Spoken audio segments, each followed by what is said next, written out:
l'actualité ce soir, des populations du Namentenga soutiennent les actions du président Roch Marc Christian Kaboré. Ce samedi, au cours d'un meeting à Boulssa, elles ont réaffirmé ce soutien de leur disponibilité à accompagner les actions du gouvernement burkinabé qui se déploient malgré un contexte difficile. Images et témoignages à suivre dans ce journal. Et dans ce journal, les préparations au brevet professionnel au centre de formation professionnelle de référence de Ziniaré, les candidats boulangers, pâtissiers ou mécanos affûtent leurs armes pour les épreuves prévues dans les jours à venir. Une de nos équipes est allée les voir. Images et réactions à suivre dans cette édition. Et dans cette édition, la mort d'un grand esprit, humaniste et philosophe, Michel Serres a tiré sa révérence hier dans la soirée.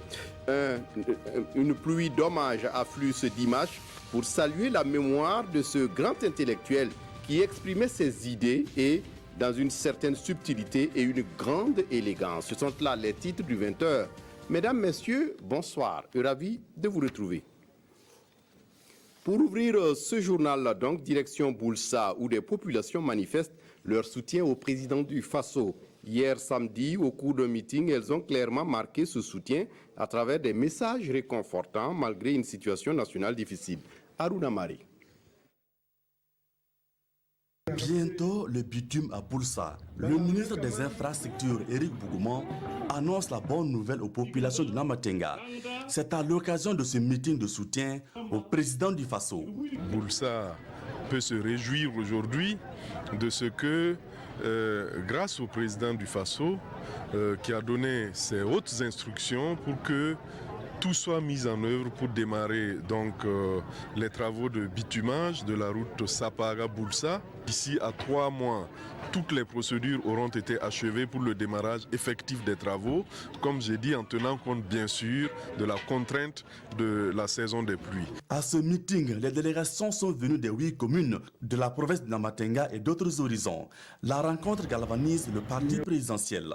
Une initiative que les filles et les fils du Namentenga ont eu de se rassembler pour réfléchir sur comment ils vont mieux s'organiser pour appuyer le président pour l'implémentation de son programme. Donc c'est une très bonne initiative. C'est vraiment pour marquer le soutien indéfectible. Nous connaissons les enjeux, nous savons la difficulté insécuritaire et les difficultés de tous ordres. Donc l'ensemble des fils et les filles du Namentenga ont décidé de dire au président du Faso de continuer avec le travail, que malgré les difficultés, la province est derrière lui. Afin de soutenir la population dans cette période de soudure, le MPP offre 5 ans de vivres aux 8 communes de la province.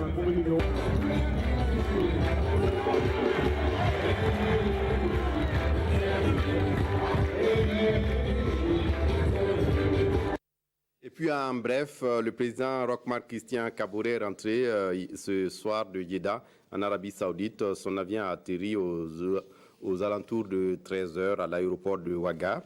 Le président du Faso a pris part à la 14e conférence des chefs d'État et de gouvernement des pays membres de l'Organisation de la coopération islamique OCI. Le chef de l'État burkinabé a fait entendre la voix de Burkina Faso et celui des pays membres du G5 Sahel à Jeddah.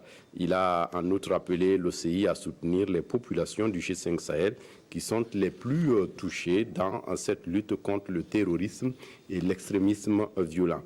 La 15e conférence des chefs d'État et de gouvernement de l'OCI aura lieu en terre africaine, en Gambie notamment, et ce serait en 2022. Et on repart à Boulssa pour cette conférence sur le développement de la région.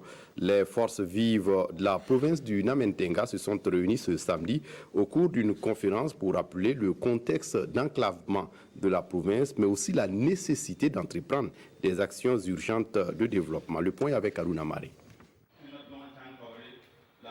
C'est une conférence débat pour l'essor socio-économique de la province de Namatenga. Une province toujours à la traîne et confrontée au problème d'enclavement audit des conférenciers. 3 communications centrées sur l'état des lieux de la province, la place de la jeunesse et les leviers pour développer cette partie du pays sont déroulés à cette tribune. En matière d'infrastructure routière, nous avons d'énormes difficultés. En matière de santé, en matière d'éducation, nous avons encore dans notre commune près d'une vingtaine d'écoles sous paillotes.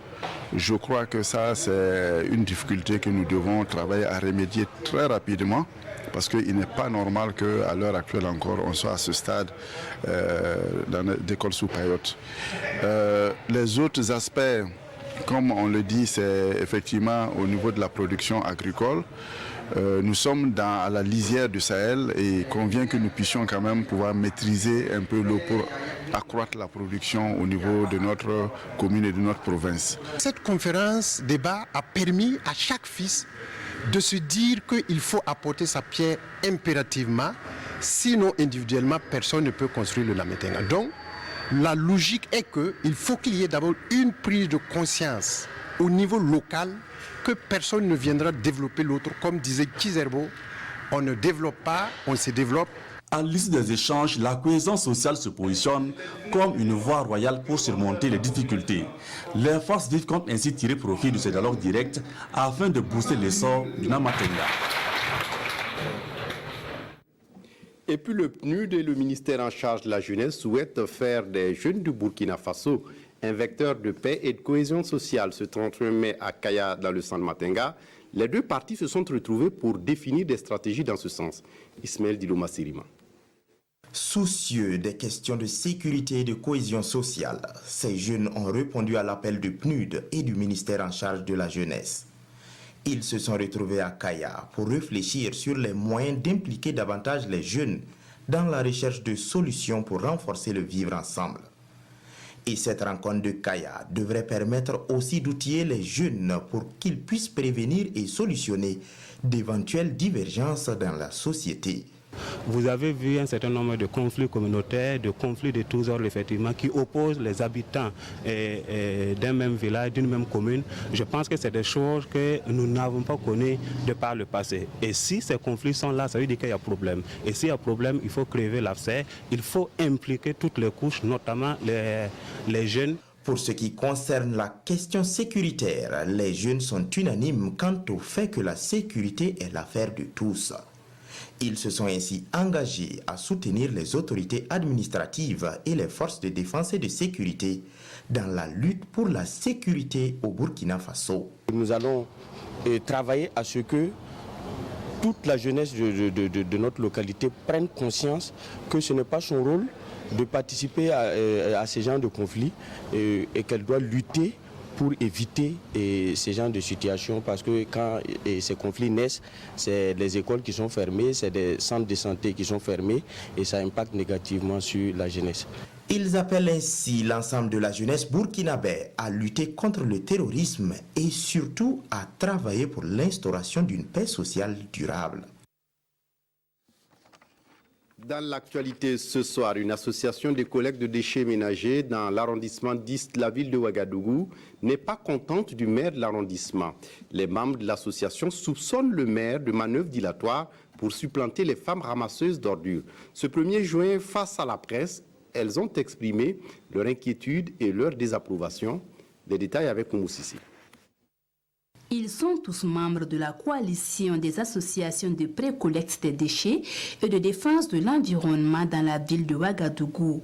Ensemble, ils s'insurgent contre un projet du maire de l'arrondissement 10 de la ville de Ouagadougou. Le maire du dit arrondissement a trouvé dans l'activité de pré-collecte des déchets une source de revenus et a mis en place un projet concurrent de pré-collecte d'ordures selon le système des abonnements de porte en porte.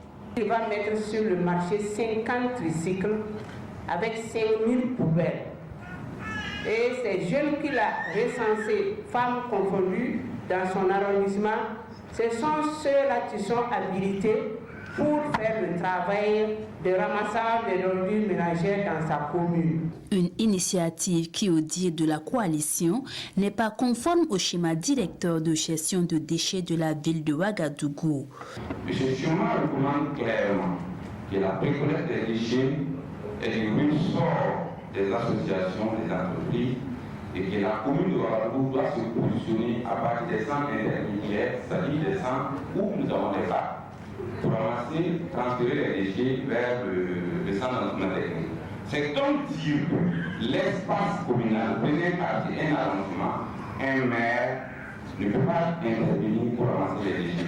La coalition dit avoir déjà entamé des démarches pour l'annulation du dit projet et elle se réserve le droit de mener toute activité utile au cas où elle n'obtiendra pas gain de cause. Et puis, cette offensive de communication de IAM Gold Essakane SA, ce week-end, la direction de la mine a convié les journalistes sur le site de Essakane pour montrer comment l'or est extrait avec un focus sur le charbon fin. Compte rendu avec Mariama Tamboura. C'est une visite guidée au profit des hommes des médias sur le site minier de Essakane SA. Expliquant aux journalistes le processus de récupération du charbon fin qui est incinéré sur place, une innovation mise en place pour minimiser les pertes dans le circuit et valoriser la mine. On a travaillé avec notre tutelle, avec les autorités compétentes pour pouvoir valoriser, continuer à trouver des moyens de valoriser ce qu'on trouve ici à Essakane au-delà du minerai de ces 1 gramme par tonne là. Et c'est dans cette dynamique vraiment qu'on a procédé. Plusieurs dizaines de tonnes de charbon fin sont générées et stockées chaque mois. Des stocks qui génèrent une plus-value d'environ 3 milliards de francs CFA. Sur 1,5% de l'or total, nous avons fait une étude économique avec les 2,5 millions de dollars d'investissement et on a démontré que le taux de retour est très rapide. D'ailleurs, que dans cette mine de 1%, il fallait qu'on installe des technologies pour monter de 1%. Si on est capable de chercher 1%, 0,5%, c'est très rentable.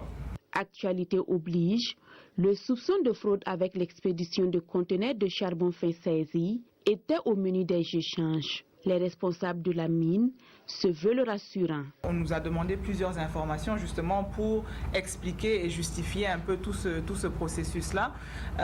Donc c'est peut-être là où on a plus mis l'accent vraiment, réserver nos réponses notamment aux autorités judiciaires et leur laisser le temps vraiment de faire les investigations qu'il y avait à faire. De juin 2016 à janvier 2018, l'usine a coulé plus de 5000 os, soit environ 155 kg d'or à partir du charbon fin incinéré grâce à cette innovation mise en place. Une innovation que compte poursuivre Essakane SA. Le ministre de l'Éducation nationale était à Tougan et à Kiembara dans le Sourou pour soutenir les élèves déplacés du fait du terrorisme. Le ministère a regroupé ceux qui sont en classe d'examen pour un suivi très rapproché. Le professeur Stanislas Souaro est allé donc les soutenir avec des vivres et du matériel. Karim Ouedraogo était témoin compte rendu. Ce sont entre autres des notes, des vivres et du matériel pédagogique que le gouvernement offre aux 500 élèves issus de 67 écoles primaires fermées dans la province du Sourou à cause de l'insécurité dans cette zone. Cette dotation vise à accompagner ces élèves du CM2 avant et au cours de leurs examens scolaires. Merci pour cet accompagnement et cette chaleur effective que nous apportez et que nous avons tant besoin en ces moments difficiles. Pour cela, nous remercions tous ceux qui ont œuvré à la création de ces conditions d'études.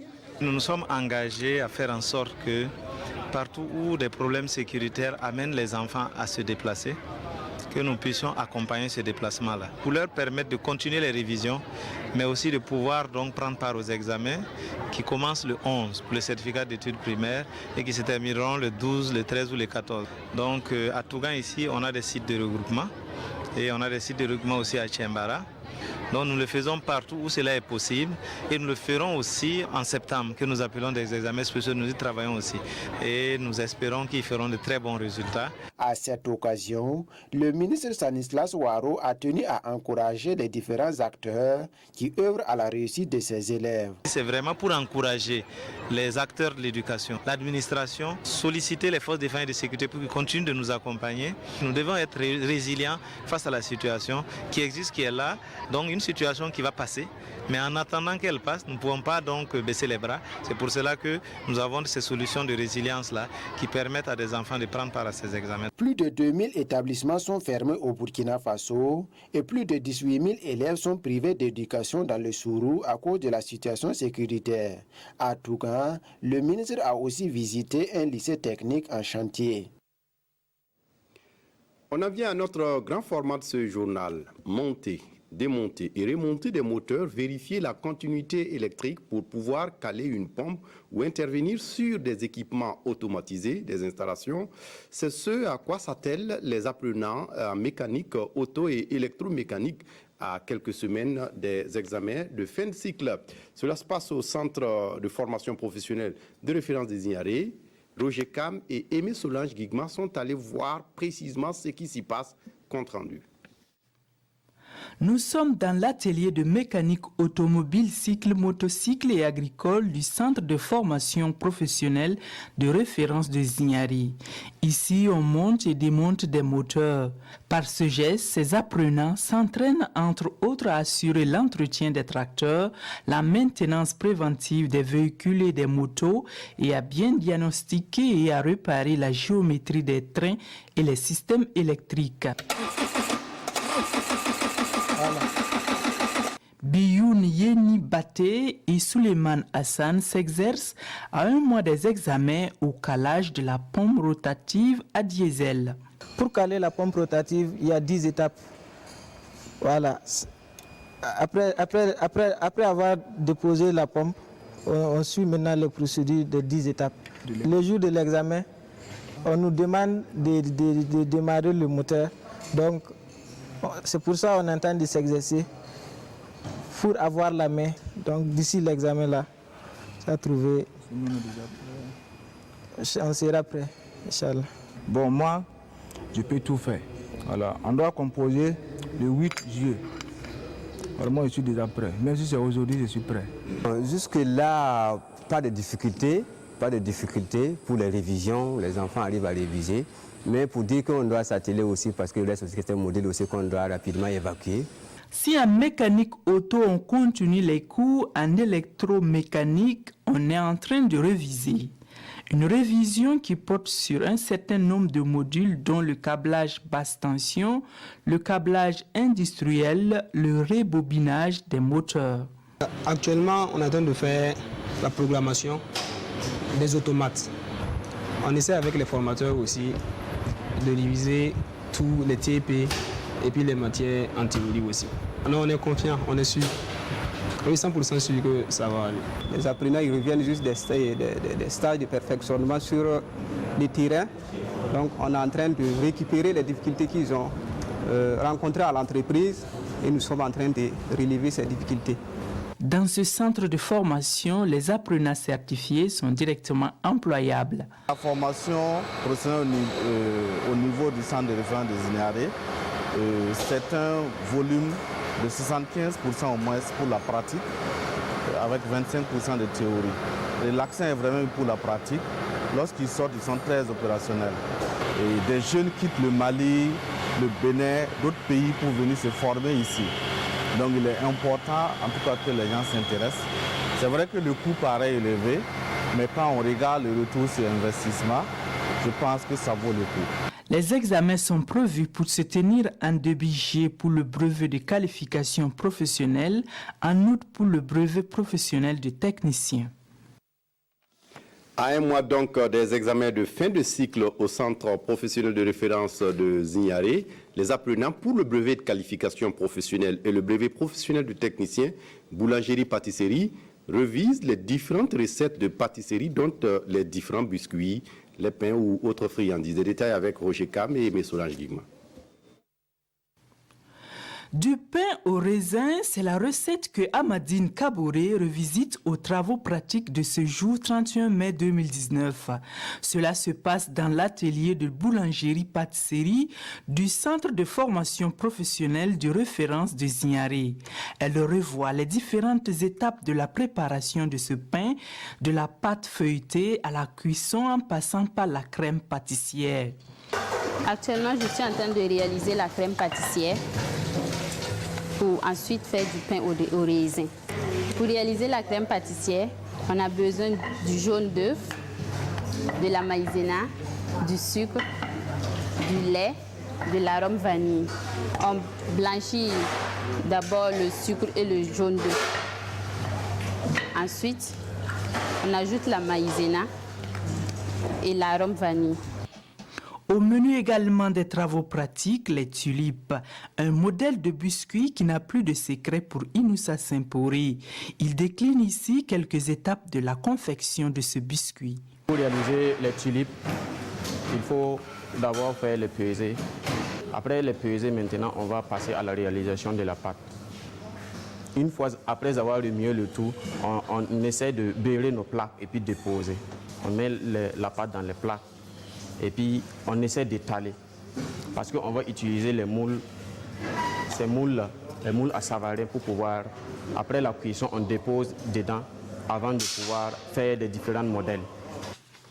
Tout comme eux, 16 autres apprenants s'activent dans l'atelier pour maîtriser les recettes de biscuits également inscrites à l'ordre du jour, notamment les cookies Murray et les cookies au chocolat, et ce sous la supervision et l'assistance de professionnels en la matière qui donnent ici quelques critères de notation. Nous avons d'abord la réalisation de la détente.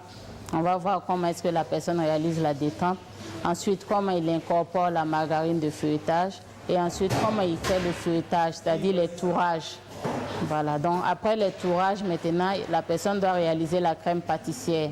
Et on voit là-bas aussi comment la personne réalise la crème pâtissière. Et ensuite, la troisième, on va voir comment il assemble ces différents produits. En quête du brevet de qualification professionnelle en boulangerie-pâtisserie pour certains et le brevet professionnel de technicien pour d'autres, ces apprenants appréhendent les examens de fin de cycle avec confiance. Des examens qui se dérouleront respectivement en début juillet et août de l'année en cours. La formation est une formation de taille. Donc, il n'y a même pas peur à propos de l'examen. Une confiance qui n'est pas fortuite. La formation dure une année avec 75% en travaux pratiques et 25% en cours théoriques. Ils ont séjourné 2 mois en entreprise pour renforcer leurs capacités par rapport même au milieu de l'entreprise. Actuellement, ils sont en train de finir en tout cas les programmes. Et nous pensons et nous espérons qu'ils seront fin prêts pour les examens qui sont pour bientôt. Le centre de formation professionnelle de référence de Zignaré, c'est également des formations continues à la carte et un plateau technique de choix au profit des travailleurs, des entreprises, administrations publiques et autres organismes dans diverses filières qui sont entre autres en électricité, bâtiment et énergie solaire, en électronique industrielle et en froid et climatisation. Et puis le syndicat des encadreurs pédagogiques du secondaire a achevé son premier congrès ce week-end à Ouagadougou. Le syndicat est revenu au cours de la rencontre sur les difficultés rencontrées par les encadreurs pédagogiques dans leur travail avant d'insister sur la nécessité de sécurisation des écoles. Yini Janine Kambiré.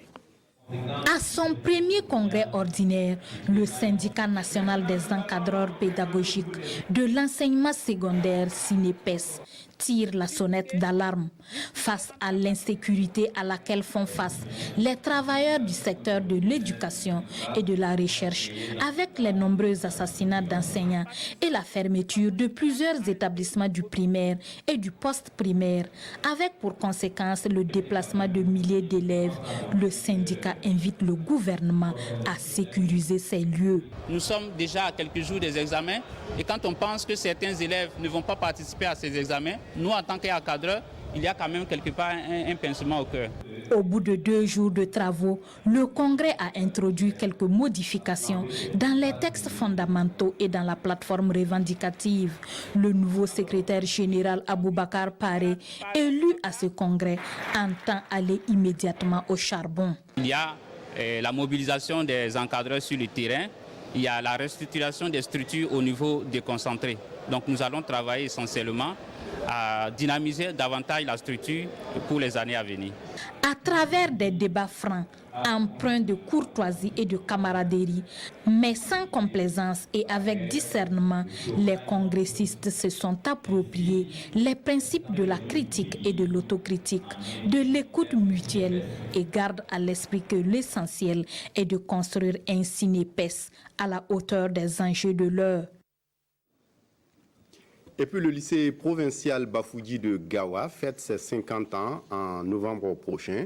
Dans le cadre de l'organisation de ce jubilé, l'amicale des anciens du dit établissement a procédé à la pose de la première pierre d'un bâtiment à niveau devant abriter des salles de classe. C'était le 30 mai dernier en présence de Lambert Soulama. Voici le plan du bâtiment qu'ambitionne construire l'amicale des anciens du lycée provincial Bafouji de Gawa avec l'appui de ses partenaires. Un édifice pouvant supporter plusieurs niveaux avec un objectif de départ de 4 salles de classe au rez-de-chaussée et 4 autres au premier étage. En attendant, l'on procède à la pose de la première pierre. C'est le choix de la reconnaissance à cette institution qui nous a formés. C'est aussi le choix naturellement de gratitude. J'invite surtout les anciens élèves à faire œuvre d'accompagnement pour nos jeunes frères et jeunes sœurs pour faire en sorte que nous puissions, par leur contribution, réaliser l'œuvre dont nous avons posé la pierre tout de suite là. Ça va nous permettre de désengorger nos classes parce que nous avons des effectifs par moment pléthoriques. Et si vous prenez aujourd'hui notre seconde A1, il y a 84 élèves avec une norme normalement de 60. La construction des 8 salles de classe est l'élément clé des festivités du cinquantenaire du lycée provincial Bafouji de Gawa.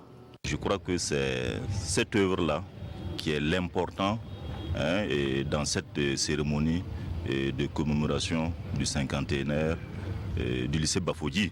Bien entendu, en marge de ces festivités-là, il y aura des activités festives, mais je pense que l'élément essentiel, c'est ce tact qui est posé et qui va rester. Au moins 76 millions de francs CFA doivent être mobilisés pour la concrétisation de cette infrastructure. À cet effet, des fiches de souscription et un compte bancaire sont disponibles pour les différentes contributions. Et puis, je vous le disais en titre, la mort d'un grand esprit humaniste et philosophe, Michel Serres a tiré sa révérence hier dans la soirée.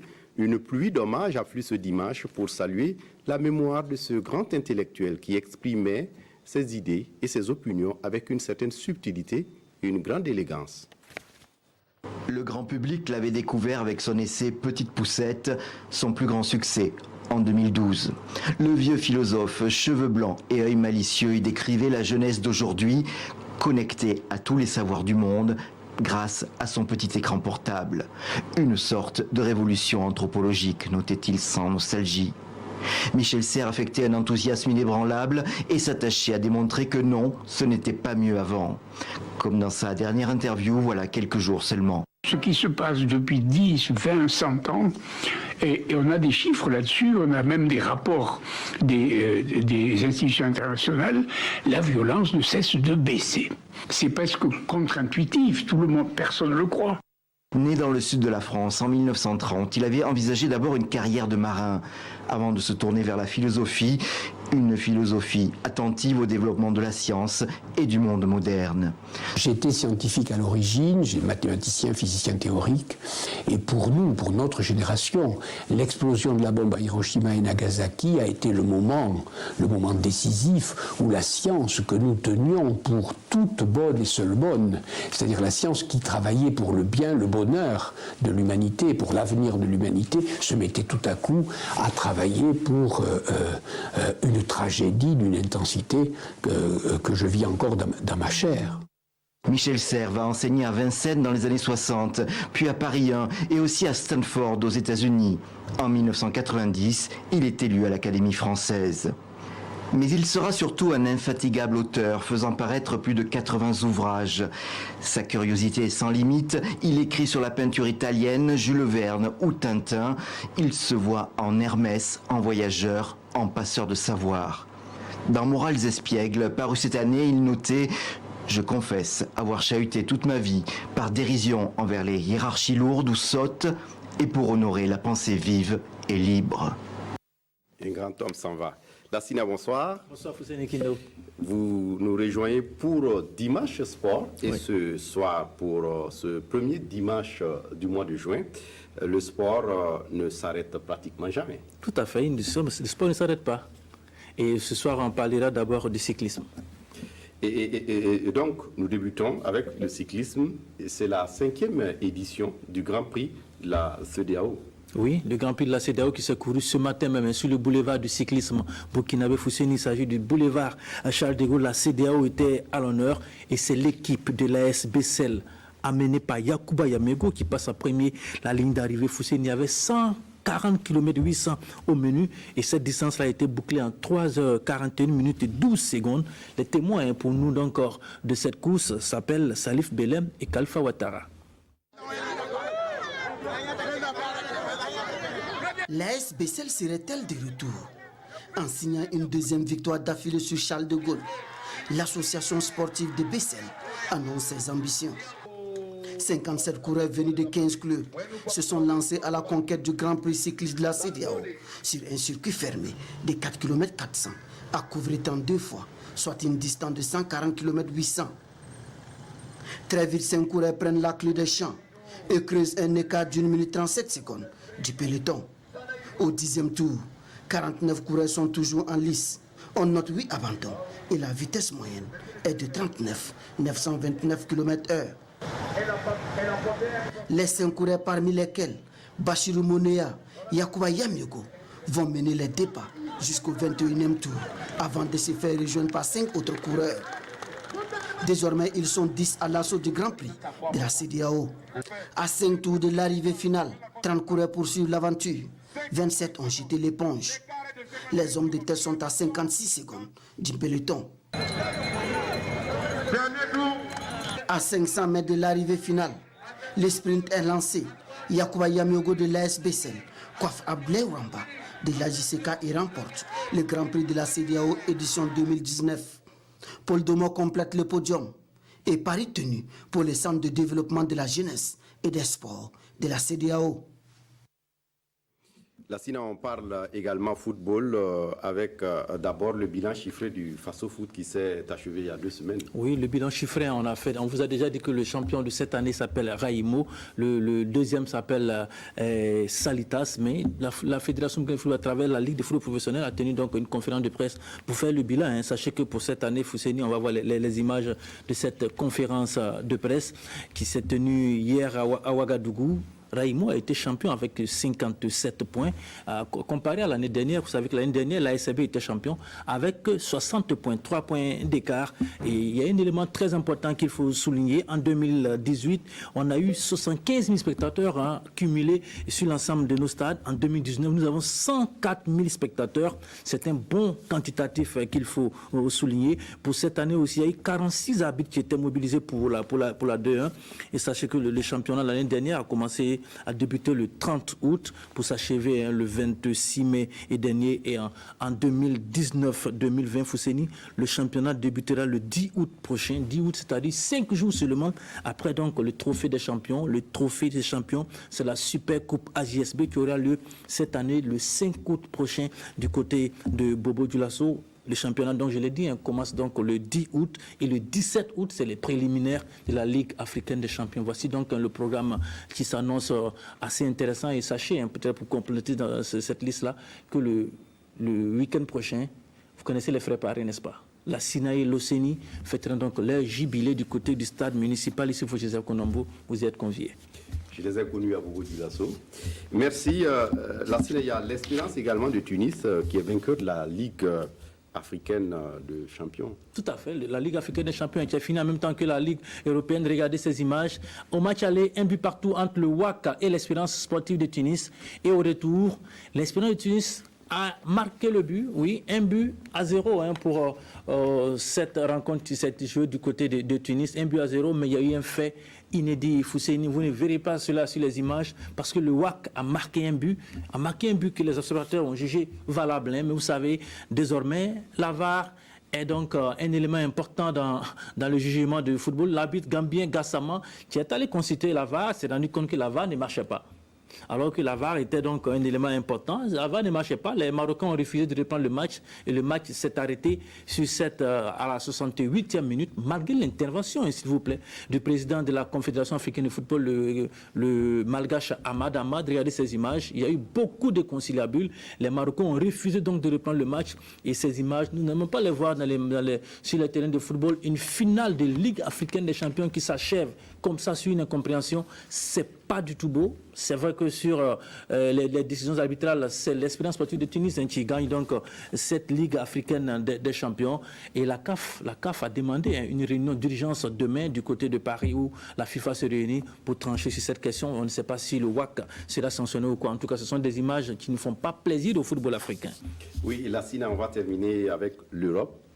Liverpool qui monte sur la plus haute marche du podium avec Mohamed Salah et Sadio Mané. Vous connaissez la fameuse chanson de Liverpool, We Will Never Walk Alone. Regardez ces images, la Ligue africaine des champions au Wanda Metropolitano, c'est du côté de Madrid, le stade de l'Atlético de Madrid et bien sûr Liverpool qui est tombé l'année dernière, on se rappelle, face au Real de Madrid, a pris une belle revanche cette année, un duel 100% anglais face à Tottenham. Et puis, vous l'avez dit tout à l'heure, parler de Sadio Mané, de Mohamed Salah, une cérémonie de clôture riche en couleurs. Les deux équipes, les Reds et les Spurs de Tottenham. Première action du match Fousseni et un penalty concédé par Tottenham à la première minute de jeu. Et qui est à la baguette? Il s'agit du pharaon Mo Salah pour l'ouverture du score. Voilà, c'est Sadio Mané qui provoque donc ce penalty pour les Reds. Et puis Mohamed Salah va se charger de la transformation. 1-0 dès la première minute de jeu. Et puis Tottenham ne reviendra pas, puisque dans les ultimes moments de la partie, c'est un autre joueur d'origine africaine, Thibaut Origi, qui va donc faire le break pour les Reds de Liverpool, entrer en coup de jeu. Origi qui marque le deuxième but. Les Reds, donc 12 ans après Fousseni, remporte la Ligue africaine des champions, 6e coupe aux grandes, la Ligue européenne des champions, merci beaucoup. 6e donc Ligue européenne des champions pour les Reds de Liverpool. Voilà, l'amertume pour les supporters de Tottenham et la joie pour la marée rouge de Liverpool. Liverpool donc qui termine en beauté cette saison après avoir perdu in extremis la première ligue remportée par Manchester City. Voilà, on s'arrête là pour Dimanche Sport de ce soir. Demain, on vous retrouve pour le magazine des sports. Le magazine des sports toujours à partir de 21h avec Jérôme Tendrebe. Et à dimanche prochain pour un autre Dimanche des sports. Toujours avec le même plaisir. Merci d'être venu pour ces actualités sportives. Voilà, c'est tout pour ce journal. Merci de votre attention. Très bonne reprise à tous et à toutes.